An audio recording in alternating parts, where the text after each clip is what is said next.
For God has not given us a spirit of fear, but of power and of love and of a sound mind. 2 Timothy 1, verse 7. It's because of this why I stand before you this morning. You see, I made a pact with God a long time ago. I said, Lord, you know I don't like public speaking. I don't like being up front. I'm not volunteering for it. I'm not doing it. But if you want me to do this and I'm asked to do it, okay, I'll do it. Well, the pastor asked, and here I am. I share this with you because I know there are a lot of you out there that are just like me. You feel, I don't feel comfortable up front. I can't go knocking on doors. I can't speak to strangers. But if you're willing to be pushed out of your comfort zone, you never know what God has in store for you in service. Amen. Today we're talking about Adventist community service and the difference it makes in the lives of others and what it does for us individually also.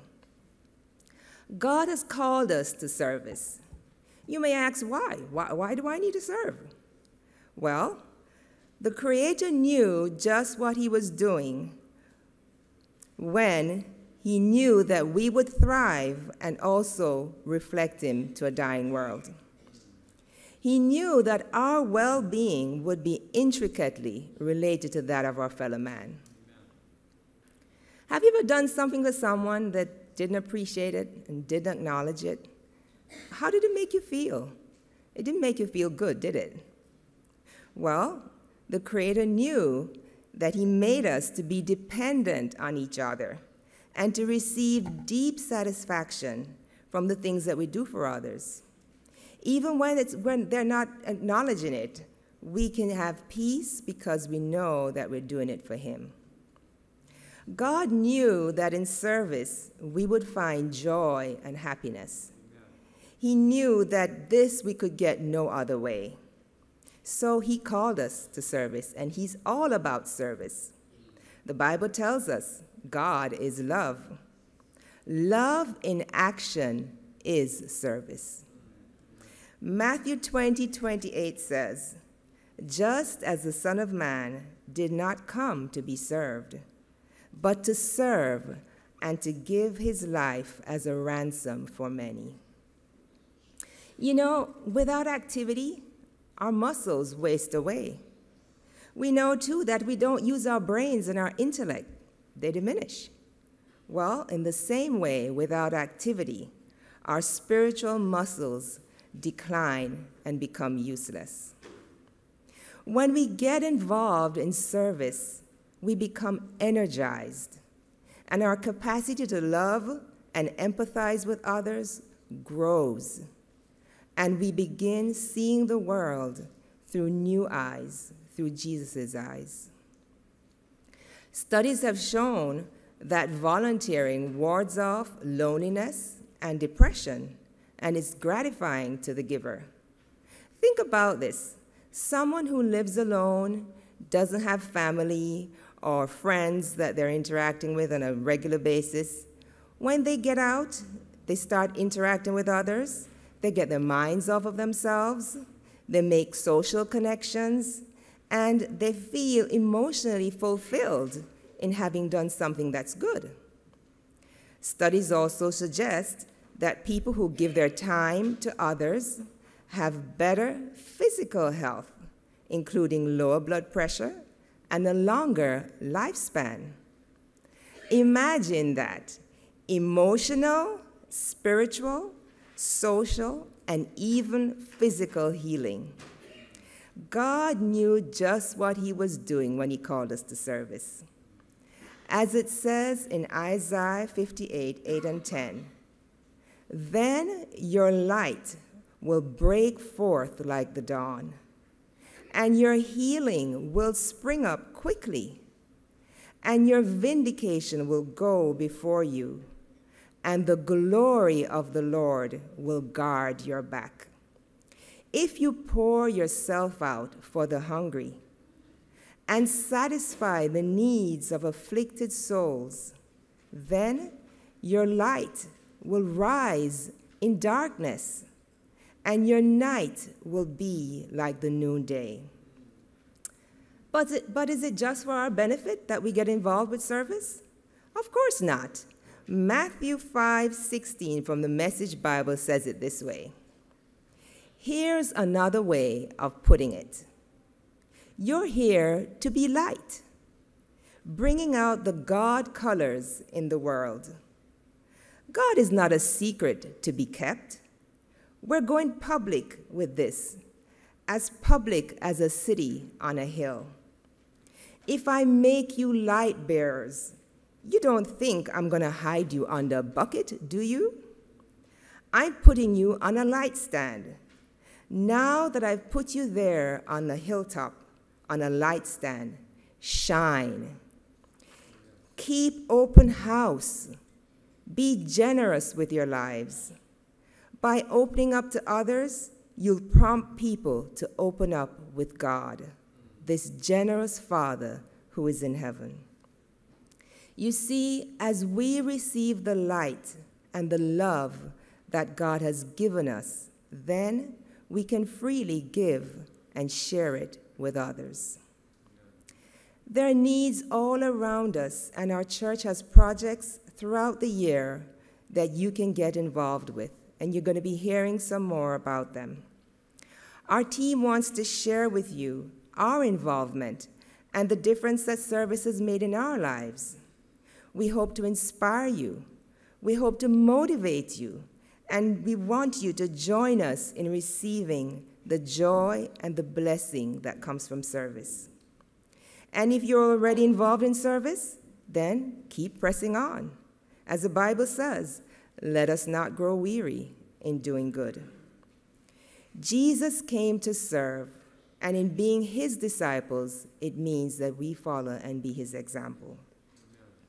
We can't afford to miss out, church. Missing out will eventually mean missing out on heaven. I have only been with ACS here at Triadelphia for a short time, so I would like to share with you my experience with community work before coming here. So my story takes us back to the time when our family lived in Mexico on the university campus of Montemorelos. We'd been there for about 8 years, and I felt that our mission field was right there with the many students that we interacted with from day to day. We had students that came to our home on a regular basis for meals, or just for fellowship or for worship on a Friday evening or a Saturday evening.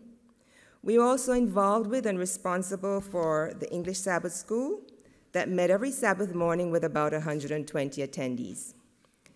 We had many opportunities for counseling, for parenting, for evangelizing, for sharing food and funds to many young people. I was happy and I was contented with this because this was my comfort zone. However, our sons, Adrian and Ernston, they didn't feel this way. They told us once, we don't feel like missionaries. We don't feel as if we're contributing anything to the work that's going on here. Well, God had something in store for them. One day, a special request was made at church for volunteers to help a small dying community church not far from the university. The name was in the community of Pancha Villa. And they were down to about 5 or 6 members. Well, Adrian, our son, he felt impressed to respond to this. And together with a classmate, they launched a ministry that lasted for 1.5 years before we left Mexico. I saw our sons transformed from teenagers wondering, what are we going to do this weekend? What's fun happening on campus? To young men that were almost driven and with purpose in doing something for others that were less fortunate than them. They organized a team of about 5 to 10 students, and they had a children's ministry every Sabbath afternoon of about 10 to 20 kids. They collected meals on Saturday evening from the college students, and they took this to poor families in the community on a Sunday morning. They helped a family finish their home, building their home. They organized a medical and a dental brigade to help take care of the health needs of the community. And they visited families for Bible studies and for prayer. Our whole family got involved. And even though I felt stretched because this was not considered a safe area in the community, I had the privilege of being involved and to take part of this ministry and experience and witness the effect and the transformation that comes from ministering to those in need.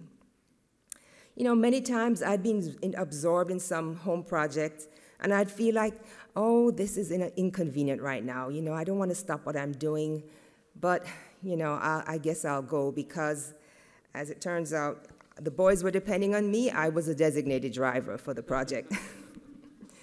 As soon as we would arrive, I'd get immersed in the activities that were going on, and then I'd feel so ashamed because I'd think, how could I have hesitated in coming? It is just so rewarding and so satisfying, and we're helping so many people. The children's ministry, they met every Sabbath with kids that otherwise would be just running around in the streets.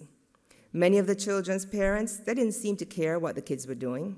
However, we went door to door and we met the parents. And as we gathered the children, we gathered them for Bible stories, for choruses, for crafts, and we give them a healthy snack. And the parents got to know us, and pretty soon they trusted us with their kids. They then even looked forward to our coming and encouraged the kids to come with us. Soon, we would drive into town, and a throng of kids would come running after the van. As time went by, we planned a Christmas program and invited the parents also to come. In this way, we were able to reach many of the parents that we could only have reached through the kids. I'd like to share two experiences with you that left a deep impression on me. I remember this one little girl. She was about 4 years of age. Her name was Wendy. I got to know her very well. At first, she was shy, and it took her a while to warm up to me, but I was persistent in befriending her. And soon, she would look forward to my coming, and she would come over and sit with me, throughout the whole program. We showered these kids with love and acceptance, and they all absorbed it. One day, I wasn't able to go to the program, and so I missed out on that Sabbath. The next week I went, there was Wendy, but she was very upset, and she didn't seem to want to talk to me. So she avoided me, and she had this little frown on her face, but I kept trying to reach out to her, and kept trying to talk to her, and after a while, she reluctantly came over, and she sat by me. So I said, Wendy, what's the matter? ¿Qué pasa? Means what's wrong? She looked at me, and she frowned, and she said, why didn't you come last week? Her little mind seemed to have been saying, I was here, why weren't you? That little girl had me thinking. Our lives had interfaced in such a short space of time, and here now, she was depending on me to be there for her. That left me realizing how much of a difference we can make in a short time in the lives of others that maybe don't receive or experience love as we are able to give. As the Bible says, if you've done it unto one of the least of these, my brethren, you've done it unto me. Another story I want to share with you is about a young man whose name was Rosebell. We were told, that Rosebell was one of the local guys that kind of had a questionable character. He was a drinker. He used to get into trouble from time to time. But he'd gotten chronically ill and had been bedridden for some time, and he heard about our group coming to Pancha Villa to visit every week. So he requested that we come and see him, and so we did. We decided to go and see him. We found out later on that his sister, who we met on one of our visits, was a faith healer or a witch doctor. We were told that she sews up frog mouths. Oh dear, we didn't want to get involved in that. We didn't want to go anywhere where that was. But we were on a mission, and we know that God had called us, and so we were going forward with faith. We thought, well, maybe, she hadn't been able to do anything for her brother, and so that's why he was asking us to come and visit him. Well, we visited Roosevelt for a couple of months. Each time we studied the Bible with him, and we prayed with him, we encouraged him in doing the right thing. And he listened attentively, and soon, as time went on, he started to feel a little better. On one particular day that we were there, he said, "I have something to tell you." Well, we were curious, so we said, "Sure, go ahead, tell us what it is." He then proceeded to explain what had happened on the previous weekend. He was feeling well enough to leave home, and so he had gone out. He told us that he had been drinking, and he had gotten into an argument with someone. And this guy got upset at him and hit him. Well, feeling very incensed that this guy hit him, Roosevelt took up a bottle and was about to break it over his head and really give it to him. But something happened. He said, right then, he heard the voice of Adrian and Austin say, "Stop. Don't do it." It surprised him, and he froze right there in his step, and he walked away. I thought the Holy Spirit was able to impress his mind just through our short presence in his life and with what we had been sharing with him. On another occasion, when he was in town, he shared how the guys in town had been criticizing Los Hermanos, that's the brothers, Adrian and Austin, and making fun of them. Well, Roosevelt came to their defense.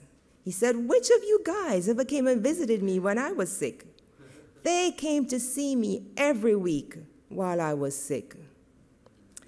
These people were the poorest of the poor, but they appreciated our visits, and we made a difference for that moment in time in their lives.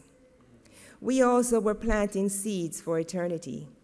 Sadly, we learned that Roosevelt passed away a couple years after we left Mexico. But we were so grateful that we answered the call, and we were there to share Jesus with him at the time that we did. Who knows how many Roosevelts are out there, right here in Howard County, waiting for you and waiting for me to bring a little bit of heaven to them. Let's think about that as we listen to what the rest of the team has to share.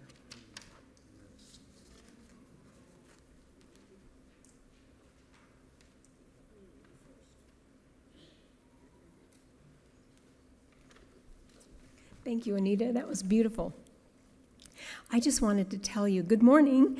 I just wanted to tell you a little bit about HopeWorks. You've heard about it recently from Jennifer Pollitt Hill. And we are so thrilled that our church is able to participate with this ministry. HopeWorks provides a small emergency shelter where victims may stay, victims of domestic violence and sexual assault. The victims may stay up to 30 days. It houses about 11 to 20 individuals. They also have 3 safe houses where people can stay from 6 to 12 months and get their lives back together, get some education for a job. Typically, Jan tells me that it takes a victim about 7 attempts to try to make a break from an abusive relationship. A majority of these clients are women, but they're about women and children. There are about 10% who are men also. I am so happy that our church is involved in this ministry to these dear folks. Do you know why? Because James 1:27 admonishes us, "Pure and undefiled religion before God and the Father is this, to visit orphans and widows in their trouble." We're able to do that, and we can always keep an eye out for those in our own community that need visiting and care, which I think we do. Because of the confidential nature of this ministry, not all of us can have face-to-face involvement. So We have a liaison, Jan Ernston. She has been vetted and works with Hope Works every week. She lets us know what their needs are for children and women and even the men. So in the past, we have made bags for women and children and donated books and a bookcase, a table, and just this year, you remember, we were raising funds, and we had a goal of $1,800. We've gotten about $1,651 of it right now. So I just love that when we have a biblical injunction, we have a way that people can be involved to help if they're able to. So I hope that each one of us are richly blessed to be involved in helping the widows and the orphans around us. We also have another ministry, a new ministry called Dinner with the Doctor. And it is an educational service that our church offers to the community to make friends. Many of you know every other month a physician gives a presentation on a health topic, and we also serve a healthy vegetarian meal. We've had wonderful sound presentations on reversing hypertension without medication, preventing and reversing dementia, Alzheimer's, overcoming diabetes for good, hearing loss in children and how to prevent it. But best of all, these physicians promote excellent, up-to-date scientific solutions to improve our health by using lifestyle interventions. They focus on sharing our health message, making behavior changes in our lives that make a difference in our health. Our next dinner with the doctor will be the Sunday after Mother's Day, May 20, at 6:30 p.m., where our own Maria Manucci, or Belen Pita, will be speaking about healthy weight loss that works. If you plan to come, please register at this site, DWDOC, Dinner with Doc, DWDOC.eventbrite, BRITE.com. So then we'll know how much food to prepare. And remember, we can use a few more team members as servers and for takedown. But what I love about this outreach is we have a way to help our neighbors and friends feel better that will meet some of their needs. I love seeing our church members laughing and chatting with our neighbors, getting acquainted. I love it too. And I love anything around food and meals. It seems to be so much fun for us and our guests. And I love that we can share our health message, which God has given to bless and help us and others, and that it has scientific support. It's truly the right arm of the gospel to open the doors of the heart. I love that we have an ongoing program here at church where our church can be a place of nurturing, friendship, help, and healing to our own people and to the community. It can be a place to reach out and support better lifestyle choices so our members and community can feel safe and happy here. I love that we have a great team who work hard, and it is hard work, to try and make this a happy learning experience for our guests. And I love that I have a local community of people who I know that I can pray about. I'm glad that this program is an ongoing process where we can share God's love with our neighbors. If you would like to help distribute flyers this afternoon, we will, and we'll give each one of you a flyer so that you can ask your neighbors, and you'll be surprised at how happy they are to accept. Thank you.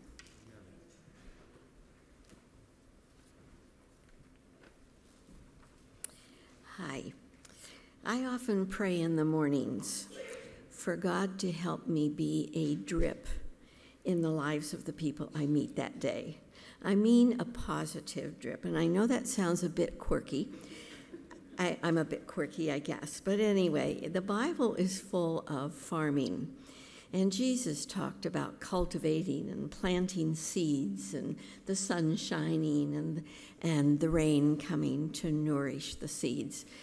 And I've often thought I would like to be that rain that is nourishing the seed.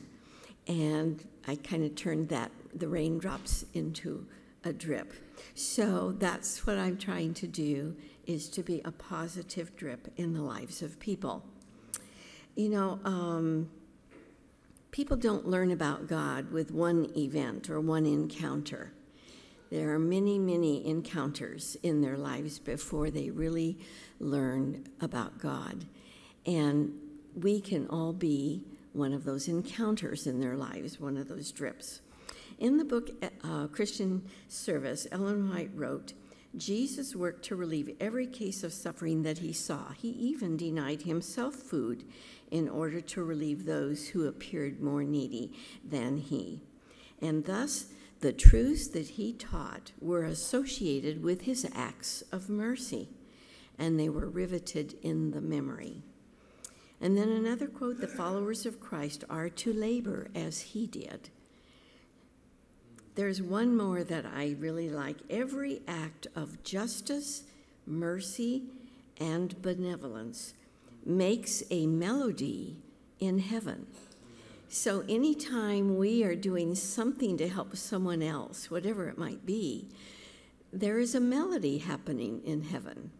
And so if all of us are concentrating on doing kind acts, saying kind words, and helping others, there can just be all sorts of beautiful melodies going on in heaven. And I love that idea that we can be a part of that.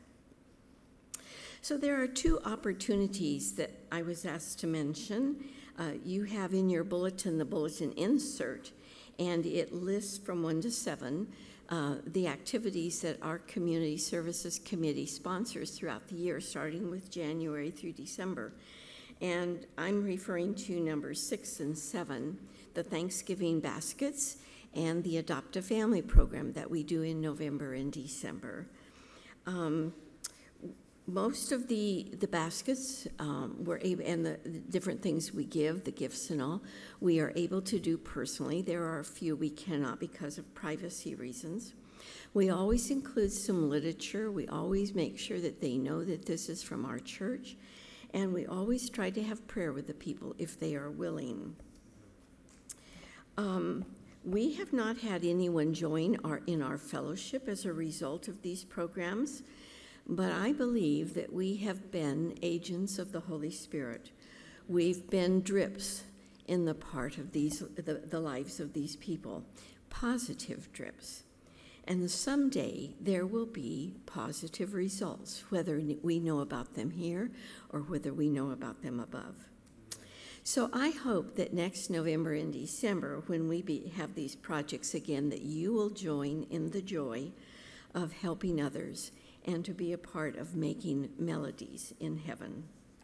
But besides reaching out to the community around us, there is the community within. There is our church family. And this week I just learned of a need of one of our members.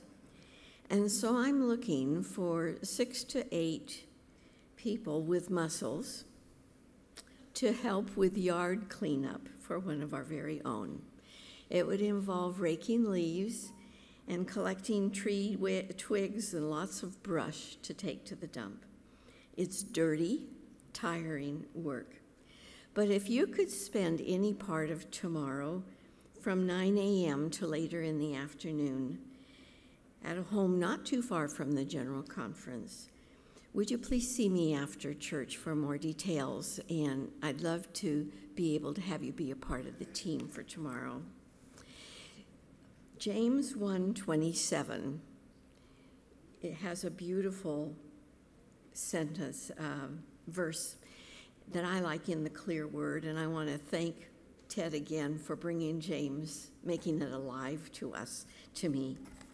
A genuine Christian looks after the needs of others. This is the kind of religion that our Heavenly Father looks for in his people. And so, Triadelphia, I invite you to join me in looking for opportunities to be positive drips in the life of the people we meet each day, and to support the church projects that we have to reach out to our community and be positive drips in their lives. Thanks.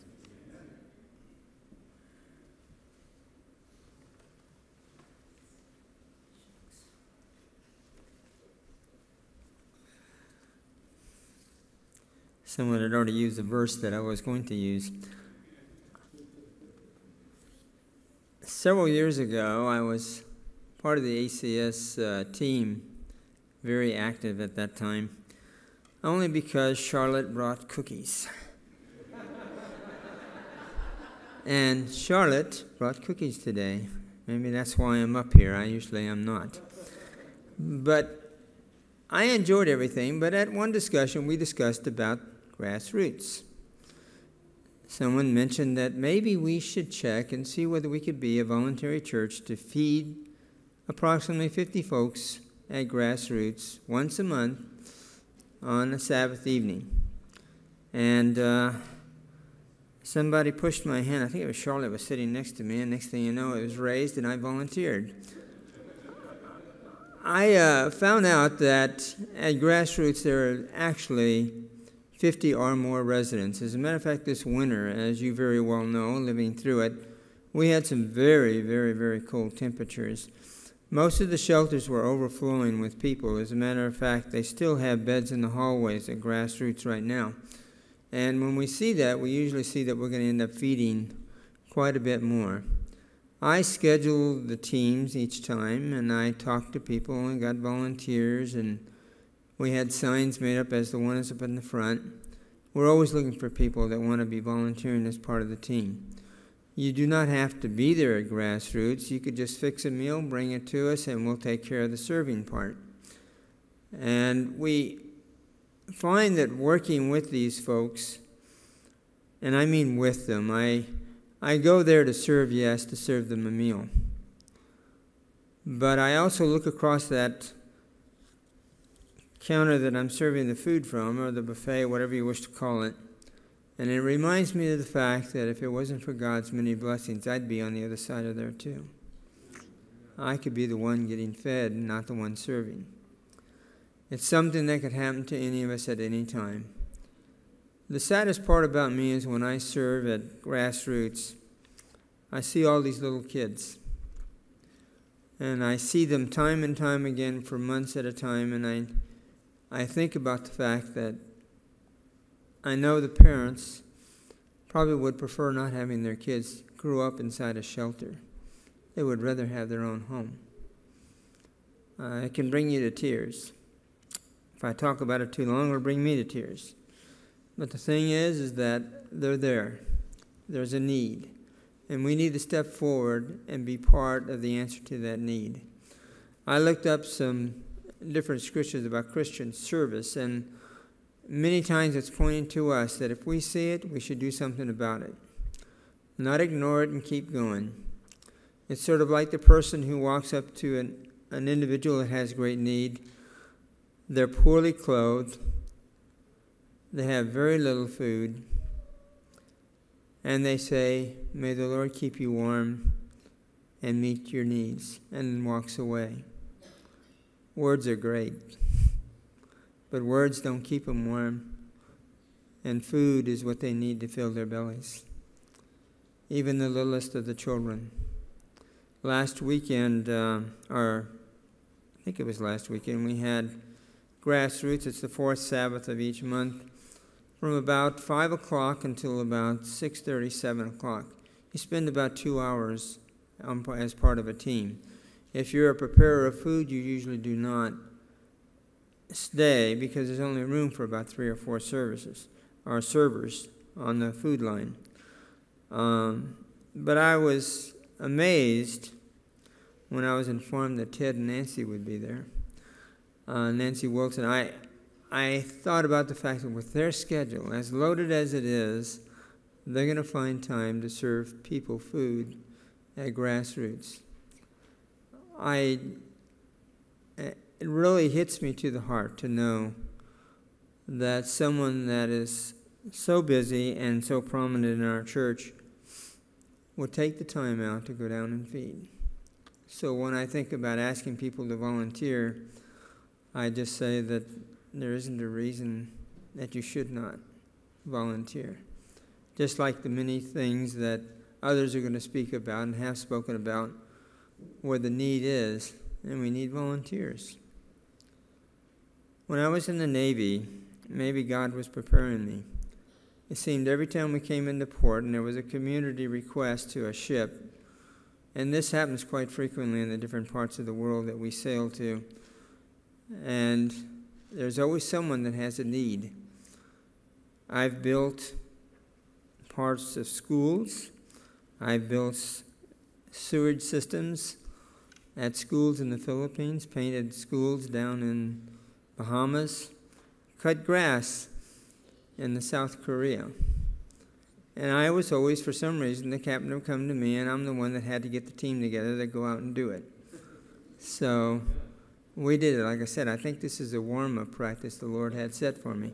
When I was in Charleston, South Carolina, the church there, excuse me, at Mount Pleasant, we fed the people down at the homeless shelter there. And my head elder told me, he said, you know, Jess, we need a volunteer to stay the night. They always want one or two people out of the team to stay the night with the shelter. Now, these folks had cots spread all over an old school gymnasium floor. And the director there says, now, we're all going to be leaving, but you have telephone numbers at your bidding that can take care of things. He said, usually nothing ever happens. Well, Jesse's on duty and something's going to happen.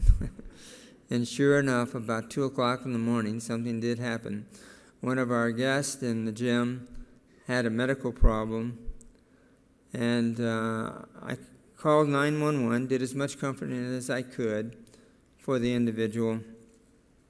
And the sad part about it is that there was no place for these poor people to shower and get clothes cleaned and everything else. So he was a bit smelly, I guess you could say. But then again, I didn't even pay much attention to that. I paid attention to the face that was showing that he had a need and he wanted someone to help him. All I could do was hold his hand until the medical folks got there. And they told me, he says, you know, this week, this is the third time we've had to take him to the hospital. And it happened to say grassroots, too. People there are not always the healthiest individuals in the world. And they come through there. And I learned last month, or this last week, that one of our friends that I see there frequently had passed away. I didn't realize he had cancer all that time. But he died away lonely. No family. I'll just close with one thing. There's a song that we sing in primary class. Kids might be tired of singing it, but I heard it for the first time in the primary class, and it fits a description of you, me, and everybody in this world who should serve others. Wherever the Lord can best use me, that's where I want to be. In the homeland or across the sea, He'll make it plain to me. I pray that these messages today will make it plain to you, and you step forward and serve.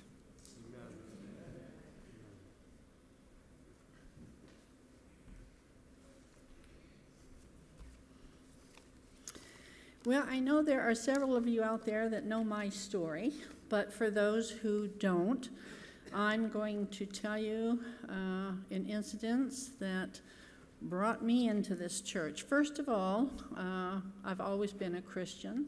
I was born and raised into a Presbyterian home. And when I went to University of Maryland, I got involved with a Lutheran student group. So then I got acquainted with the Lutherans. And when my husband Lloyd and I were married, and we moved out here to Howard County, we tried the Lutheran church, and for whatever reason, we decided we'd try the Methodist church instead. At the same time, we'd lived out here for several years, and every year, I forget what time of year, it seems like it was in the fall maybe, but some people that lived up the road from us would come by and give out flyers. Very nice people, talked with them, had an enjoyable conversation. Soon as the door was shut, the flyers went in the trash can. This went on for several years. And for whatever reason, I think the Holy Spirit was, poking at me a little bit and saying, you need to read these things instead of throw them away. So I did start to read, and it prompted some questions in my mind. I had already become dissatisfied with my church experience at the Methodist Church. And one of the biggest questions I had dealt with the Sabbath and death. But at this time also, the Methodist minister was trying to get us to join Glen Elk Methodist. Well, I had questions, and so I had him come out to the house one day, and I quizzed him about the Sabbath, because I had also been reading my Bible more than I ever had before, and I had also sent away for the It Is Written and the Amazing Facts Bible study correspondence courses. And the more I read, the more sense things were beginning to make to me. I even went back to my old high school history books to check out the information they were giving me, and lo and behold, it said the same thing I was learning from the Bible and from these correspondence courses. Those were things that were being handed out faithfully every year, year by year. Anyway, to make a long story short, we decided not to go with the Methodist Church. As I continued to read and to study, I became more and more convinced that what I was reading was the truth. And I finally was brought into Triadelphia and was baptized on June 6, 1975. And I was baptized up here in this lovely baptismal area with just the rafters up here and the blue sky. So we have gained quite a bit since those days. But I have never, ever regretted that decision. And I'm thinking that you're wondering, well, what does all this have to do with ACS? What does that have to do? How you came to this church?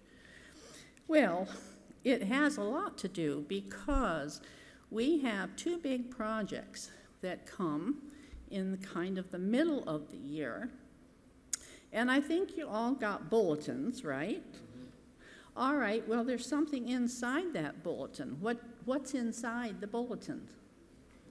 Seems to me like there's supposed to be an insert in there.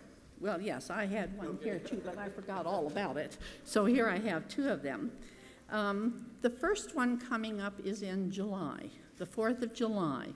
What do you all know about the 4th of July? What does Triadelphia do? Do we do anything for this community in the 4th of July? Oh, the parade. That's right. But you know what? We can't do the parade. We can't, just us, do the parade. We need help from you folks. We need help with people that will help to decorate a float.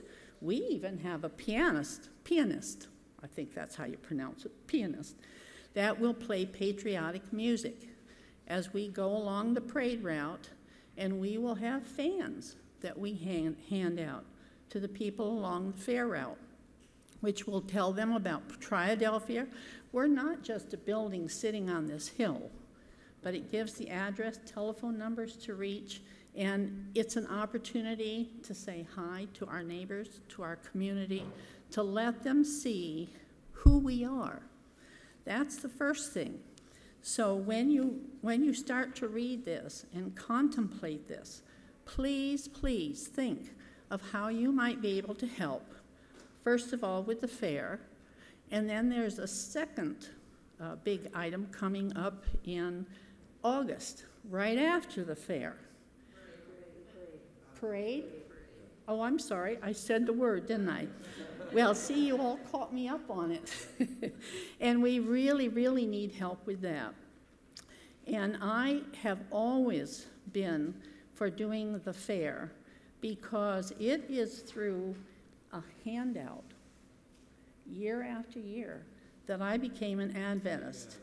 And I think that, we don't know when people take things from the fair, the little booklets, pamphlets, whatever we may offer them, it may wind up in the trash can right outside that demonstration hall door. We don't know that. God knows what will happen. We have to be the sower of the seeds. And wherever the seeds land, God knows, and He will take care of it. But we have to do the work. So please, as you contemplate where you can help, think about those two things. For right now is the 4th of July parade, coming up very soon, quicker than you realize, and the fair in August. Thank you very much.